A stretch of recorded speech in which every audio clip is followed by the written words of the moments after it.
ఉద్యోగులకు, పెన్షనర్స్‌కి స్వాగతం, సుస్వాగతం. ఉద్యోగుల సమస్యలు వెంటనే పరిష్కరించండంటూ పెండింగ్ డీఏలు, పీఆర్సీ, ఈహెచ్ఎస్ అమలు చేయండి. కొత్త జిల్లాలో పోస్టులు శాంక్షన్ చేయండి. సీఎం రేవంత్ రెడ్డిని కోరిన టీఎన్యూఓ నేతలు. దయచేసి మనకు వెలుగు దినపత్రికలో రావడం జరిగింది. ఉద్యోగుల పెండింగ్ సమస్యలను పరిష్కరించాలని సీఎం రేవంత్ రెడ్డిని టీఎన్యూఓ కేంద్ర శాఖ అధ్యక్ష ప్రధాన కార్యదర్శి మారం జగదీశ్వర్, ముజీబ్ హుస్సేన్లు కోరారు.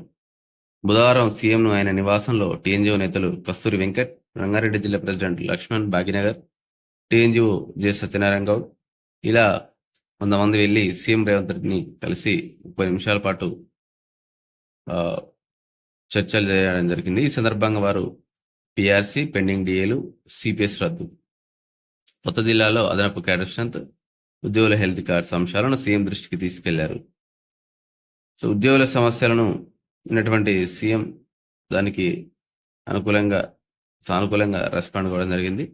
ముఖ్యంగా 2023 జూలై 1 నుంచి రావాల్సినటువంటి పీఆర్సీ ఏదైతే ఉందో 51% ఫిట్మెంట్ ఇవ్వాలని కోరడం జరిగింది. హెచ్ఓడీల నుంచి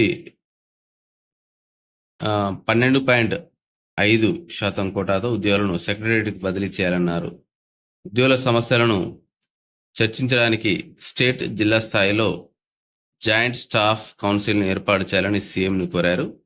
ఎల్బీ స్టేడియంలో 50,000 మందితో ఏప్రిల్లో జరగనున్నటువంటి టీఎన్జీఓ 80 వసంతాల వేడుకకు రావాలని సీఎంను వారు ఆహ్వానించినట్లుగా తెలుస్తూ ఉంది. సో ఇదైతే వీరు అడిగింది.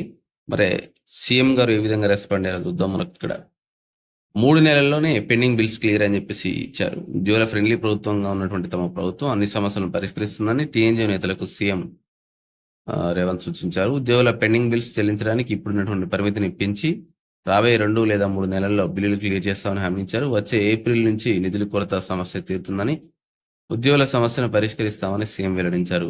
అంటే వచ్చే నెలలో ఆర్థిక భారం లేని సమస్యలను పరిష్కరిస్తామని స్పష్టం చేశారు. అంటే మార్చిలో ఆర్థిక భారం లేని సమస్యలను పరిష్కరిస్తామని, ఏప్రిల్లో ఎట్లా బడ్జెట్ సమావేశాలు ఉంటాయి కాబట్టి అప్పుడు మిగిలినవి క్లియర్ చేస్తామని అయితే సీఎం గారు హామీ ఇవ్వడం జరిగింది. ఇది వార్త.